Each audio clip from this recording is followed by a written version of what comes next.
বন্ধুরা, আজ আমরা যাচ্ছি শিয়ালদা স্টেশন থেকে বারুইপুর লোকাল ধরে বারুইপুর স্টেশনে। তো বারুইপুর স্টেশনে কিন্তু আছে আমাদের এক প্রাচীনতম শক্তিপীঠ শিবানী পীঠ। তো চলো তোমাদের সঙ্গে মন্দিরে গিয়ে কথা বলছি।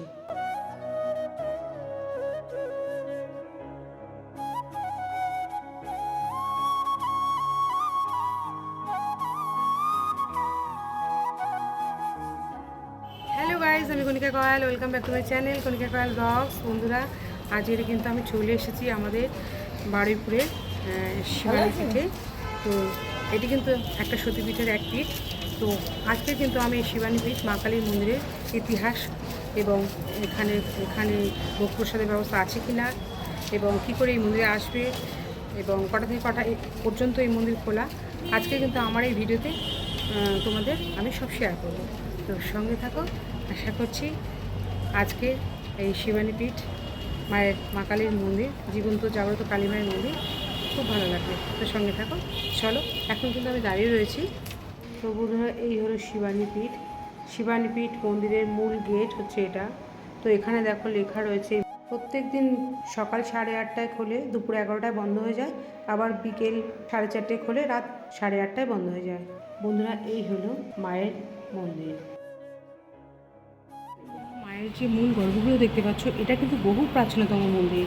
মানে 1966 সালে এই মন্দিরটি কিন্তু প্রতিষ্ঠিত হয়েছিল। কিন্তু এই যে নাট মন্দিরটা দেখতে পাচ্ছ, এই নাট মন্দিরটা কিন্তু আগে ছিল না। এই নাট মন্দিরটা কিন্তু রিসেন্ট তৈরি হয়েছে। অপূর্ব সুন্দর, মানে মার্বেল দিয়ে তৈরি হয়েছে। তো ঝাড়বাতিটা খোলা ছিল, এখানে কিন্তু পাঠা বলি হতো। তো পাঠা বলি কিন্তু এখন সরকার সেই নিয়ম বন্ধ করে দিয়েছে বলে এখানে লোহার ব্যারিকেড দিয়ে ঘেরাও করে রাখা হয়েছে। আর এপাশে দেখতে পাচ্ছ, এখানে কিন্তু ধূপকাঠি মোমবাতি ভক্তরা জ্বালায়। নাট মন্দিরের ডান দিক দিয়ে রাস্তাটা কিন্তু ডালা জমা দেওয়ার রাস্তা। তো সেই পথেই ডান দিকে দেখো যেতে যেতে দুর্গাচরণ দাসের মূর্তি রয়েছে পাথরের। তারপরে যে দুর্গাপুজো হয় তার একটা ছবি রয়েছে মা দুর্গার।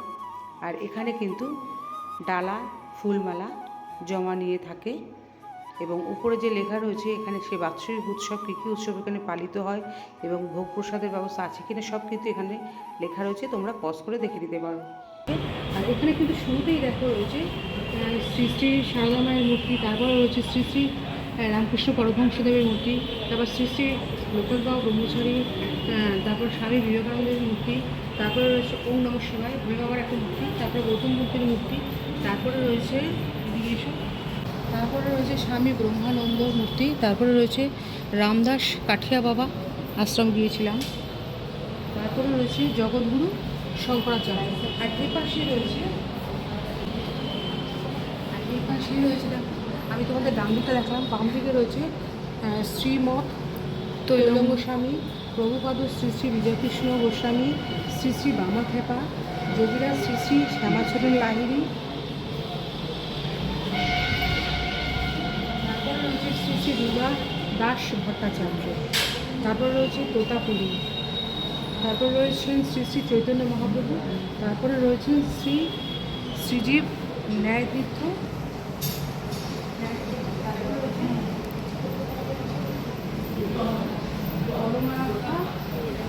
গুরুমা শ্রীমতী সুনীতি দেবী।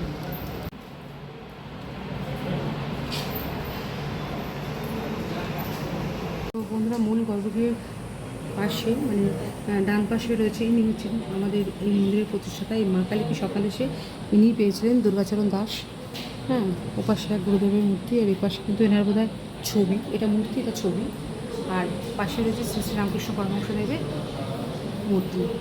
আর এখানে দেখো লেখা রয়েছে মহামায়ে জগন্মাত কালীকে ঘোর দক্ষিণে গৃহান বন্দনং দেবী নমস্তে পরমেশ্বরী। এই হচ্ছে আমাদের মূল গর্ভগৃহ মা শিবানী। জয় মা শিবানী। গর্ভগৃহের এপাশে রয়েছে মানে এই মন্দিরের এই মাকে স্বপ্ন দেশে যিনি পেয়েছেন, এই মন্দিরের প্রতিষ্ঠা দুর্গাচরণ দাস এবং তার ওয়াইফ। আর এপাশে রয়েছে স্বামী বিবেকানন্দের একটা মূর্তি এবং বাবা রামকৃষ্ণের মূর্তি, আর একটা ঘট রয়েছে। আর এপাশে পিতলের গোপাল ঠাকুর রয়েছে, জগন্নাথের ছবি রয়েছে, আর এপাশে রয়েছে একটা কোষ্ঠী পাথরের গণেশ ঠাকুর, রূপুর মা দুর্গা রয়েছে, দেখো মা দুর্গার মূর্তি, অপূর্ব সুন্দর। প্রথমে তোমাদের সংক্ষিপ্ত সারে একটু এই মন্দিরের ইতিহাসটা বলি। কথিত আছে আজ থেকে বহু বছর আগে এক ব্রাহ্মণ রামগোবিন্দ ভট্টাচার্য তার গৃহদেবতাকে নিয়ে সুদূর গ্রাম থেকে বারুইপুর রাজবাড়ির উদ্দেশ্যে রওনা দিলেন।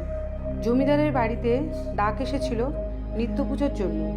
জমিদার বাড়ি থেকে সোজা রাস্তাটা কুন্তি রোডে মিশেছে, ঠিক তার উল্টো দিকে কিন্তু বিস্তৃত যে জমিটি ছিল সেই জমিটি রাজা এই ব্রাহ্মণকে দান করেন এবং সেখানে ব্রাহ্মণ রামগোবিন্দ ভট্টাচার্য নিজের বসতি স্থাপন করেছিলেন। কিছু বছর পর রামগোবিন্দ ভট্টাচার্য মারা যান। সেই কারণে তার ভাই শ্যামাচরণ মানসিকভাবে ভেঙে পড়েন। তার অল্প কিছুদিন পরেই শ্যামাচরণও মারা যান। তার জ্যেষ্ঠ পুত্র অক্ষয় কুমার ভট্টাচার্য 1954 সালে প্রথম দুর্গাপুজো পরিচালনা করেছিলেন। আজ থেকে প্রায় বহু বছর আগের শ্রাবণ মাসের শ্রীমতী নিরুপমা দেবী তার স্বপ্নে বারবার মায়ের দর্শন পেতেন। স্বপ্নে মা তাকে বলতেন যে স্থলে দুর্গাপুজো করছিস সেই আসনেই আমাকে প্রতিষ্ঠা কর এবং শ্যামা পুজোর দিন সকালে অমাবস্যার তিথিতে আমাকে প্রতিষ্ঠা কর। এক বন্যায় বারবার মা তাকে স্বপ্নে দর্শন দিতেন। তা বারবার একই কথাই বলতেন। তিনি দুর্গাদাসকে বললেন যে তার স্বপ্নের কথা এবং দুর্গাদাসকে বললেন তাড়াতাড়ি মাকে সেই পুষ্করিণীর থেকে পুকুরের মধ্যে মা পড়ে আছে, সেই পুষ্করিণীর থেকে মাকে উদ্ধার করতে, স্বপ্নে পাওয়ার নির্দেশ মতন তাকে প্রতিষ্ঠা করতে। আর দেরি না করে তার আদেশ অনুসারে 1967 সালে নবনির্মিত দুর্গা দালানটি তৈরি করেছিলেন এই দুর্গাচরণ দাস। কৃষ্ণবর্ণে কালিকা রূপে মার মূর্তি নির্মাণ করেছিলেন।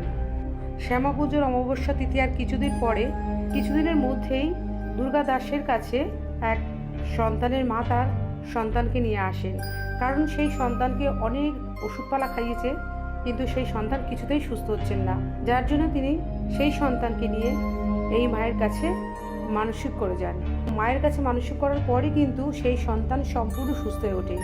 তার ফলে তার বাবা মা খুশি হয়ে এই মায়ের বড় ধুমধাম করে পুজো শুরু করলেন। সেই থেকে একের পর এক ভক্ত আসে, তার মনস্কামনা বলে এবং মা সেই মনস্কামনা পূর্ণ করে। ইনি হলেন এই মন্দিরের প্রতিষ্ঠাতা দুর্গাদাস মহাশয়। 1990 সালে কিন্তু এই যে এখন যে নাট মন্দিরটা দেখতে পাচ্ছ মায়ের গর্ভগৃহের সামনে যে নাট মন্দিরটা, এটা কিন্তু 1990 সালে তৈরি করা হয়েছিল। 1982 সালে এই মন্দিরের প্রতিষ্ঠাতা দুর্গাদাস মহাশয় মারা যান। তো বন্ধুরা, এখন কিন্তু আরতির সময় হয়ে গেছে। তো এখন আমরা কিন্তু সন্ধ্যা আরতি দর্শন করব। তো সঙ্গে থাকো, দেখতে থাকো সন্ধ্যা আরতি।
বন্ধুরা, আমি আজকে তোমাদের আমাদের এই বহু প্রাচীনতম শিবানী পীঠের ভিডিও এবং ইতিহাস এবং সন্ধ্যা আরতি শেয়ার করলাম।